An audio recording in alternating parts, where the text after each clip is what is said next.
Hi guys! Welcome back to my YouTube channel.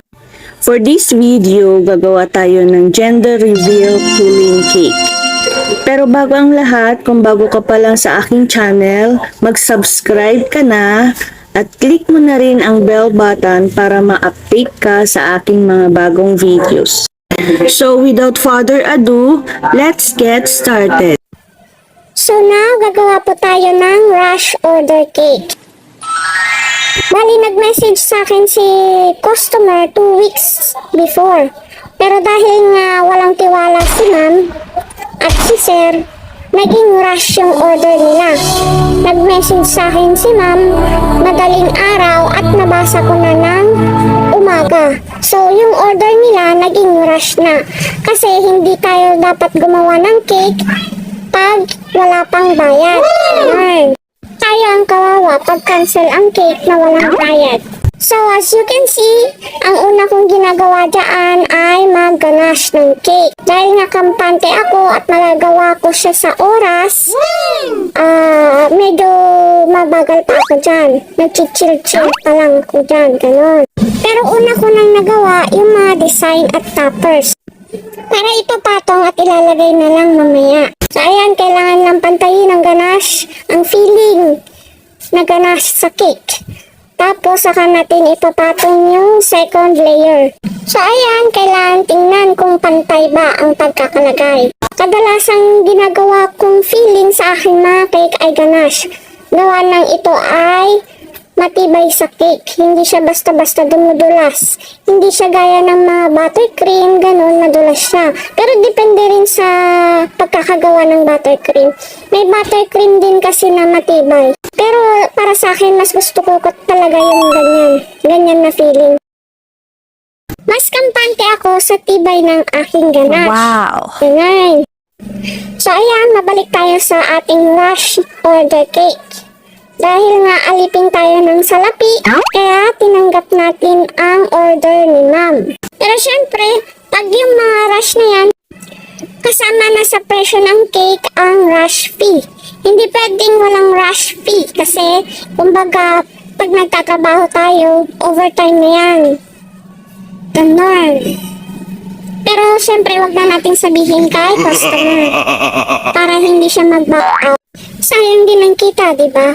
Ganon ang technique natin dapat sa mga ganyan. Bali, yung size ng cake is 6 diameter and 5 inches height. Bale, 6 by 5 ang size. Dahil nga sa pudding cake, yung 3 layer iniwan ko at sinisipat ko dyan kung magiging pantay ba yung cake. Tapos, susukatin ko yan kung tama bang nasa size 5. O kung sumobra, okay lang yun. So, ayan, pantay nga. Ayan, sisipatin ko lang ulit. Ayan, sumobra pala. Kaya tanggalin natin ng sobra, sayang. So, ayan, dahil nga sa gender reveal pulling cake, sinukat ko na dyan yung ipupul. Bali, yung huling hugot, yun yung gender ni baby. So, ayan, parang naggagawa lang tayo ng manipulling cake. Binutasan ko na yan. Tapos, nasukat ko na rin yung pulling na ilalagay sa cake. Kailangan, pag maglalagay ka ng pulling, hindi siya masyadong masikip para pag-pull.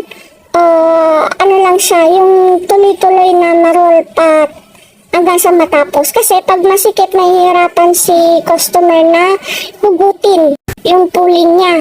At maaari pang masira yung cake. Ganon.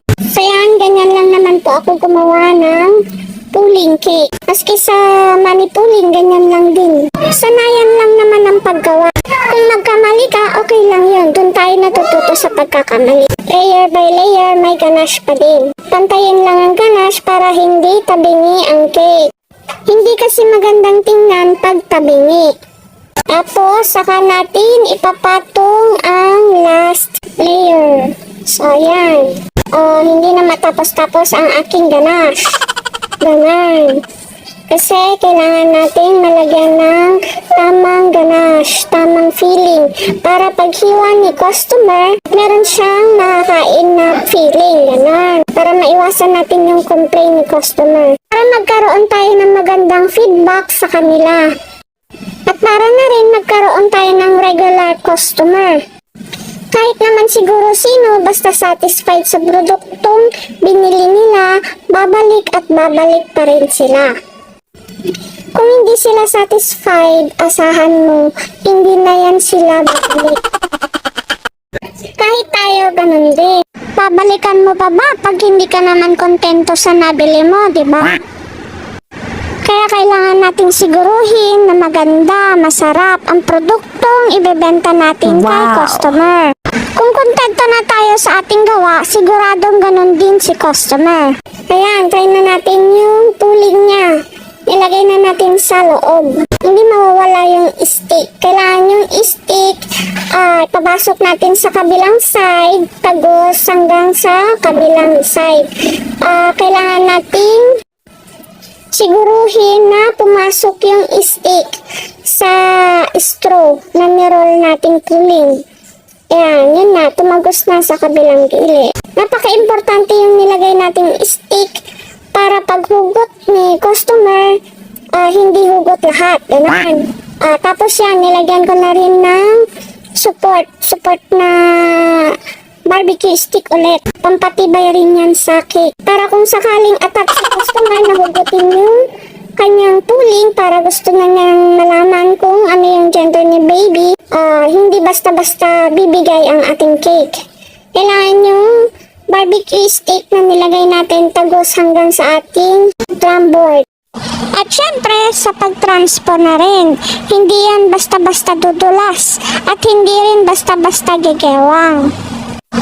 At sa hindi inaasahan, biglang pepreno si driver, di ba? Ganon. Yung mga tinabas na yan, ilalagay natin sa hiwa. Yan, para naman hindi sayang.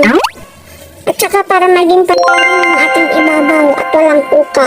Walang yung kumbaga butas. Pag kinover natin siya ng fondant. By the way, fondant pala itong cake ni ma'am. Yan, lagyan natin ng filling para kumapit sa side by side ng dun sa may butas, dun sa rectangle na butas, ganun. Kunting pahid lang, okay na yan. Didikit na yan sa ating cake. Naku, pag puling talaga, napaka-mabusisi niyan. Kaya nagbibigay ako ng additional fee pag puling cake. 200 to 300 ang idinadagdag ko, depende sa trip ko. Kailangan may space sa paghugot. Kasi pag walang space yan, mahihirapan si customer na hugutin yung kanyang puling. Tapos dahil nga mahigpit, pipiliting hugutin ni customer, masisira ang cake, kasalanan na naman ni baker. Ganon. Para maiwasan ang ganong senaryo, luwangan natin ng konti. Ganon.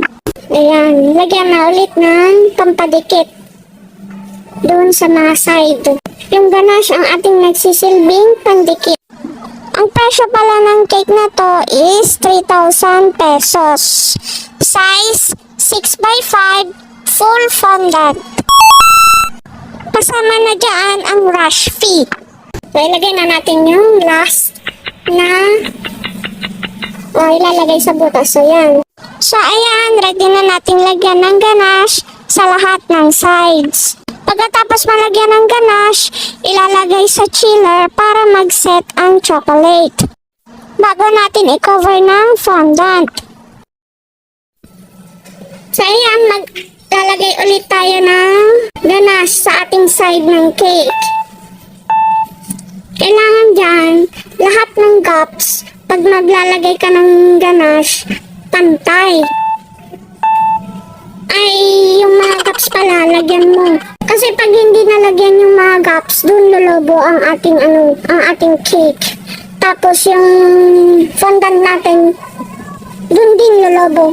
Ang mga unang-unang gawa ko pa lang ng mga cake, Hindi ko pinapansin yung mga ganyan. Basta scrape lang ako ng scrape. Ang alam ko, okay lang.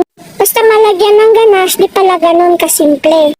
May malaking epekto pala yon sa ginagawa nating cake. Kaya kailangan maging galante tayo sa pag-a-apply ng ganache. Ganun.